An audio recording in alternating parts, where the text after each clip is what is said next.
Mais écoutez Cyril, une situation toujours très tendue puisque vous l'avez dit, une dizaine de roquettes ont été tirées ce matin sur les localités du nord, notamment à Beth Hillel, Kfar Yuval, Maayan Baruch, mais aussi Kiryat Shmona qui est très souvent ciblée dernièrement, des localités qui se situent à 2 km à peine de la frontière avec le Liban.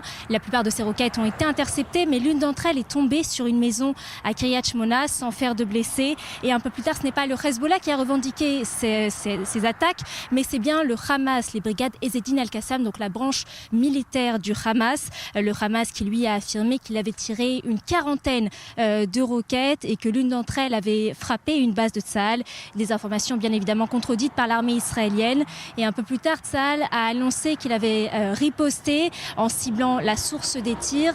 L'armée a aussi annoncé qu'elle avait ciblé des positions du Hezbollah au sud Liban. On parle d'entrepôts de munitions, de sites de production d'armes, de bâtiments militaires. Donc toutes ces infrastructures ont été ciblées dans la région de Ramilleh. Donc on voit, Cyril, qu'il y a une intensification des attaques à la frontière nord d'Israël, puisque ce n'est plus seulement le Hezbollah qui attaque le nord d'Israël, mais aussi le Hamas qui, on le sait, a accru sa présence au Liban.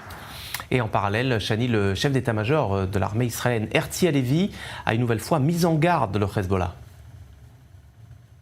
Oui, un avertissement supplémentaire. Herzi Halevi était en visite hier dans les localités du nord d'Israël avec le chef du commandement nord de Tsahal, le général Ori Gordin.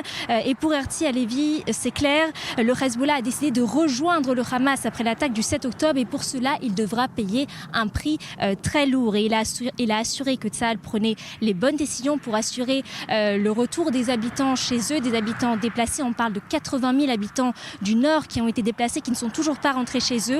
Et que grâce à ces actions, le Hezbollah n'est plus proche de la frontière avec Israël. Et il a ajouté que Tsahal fera tous les efforts nécessaires pour assurer la sécurité de ses habitants. Merci.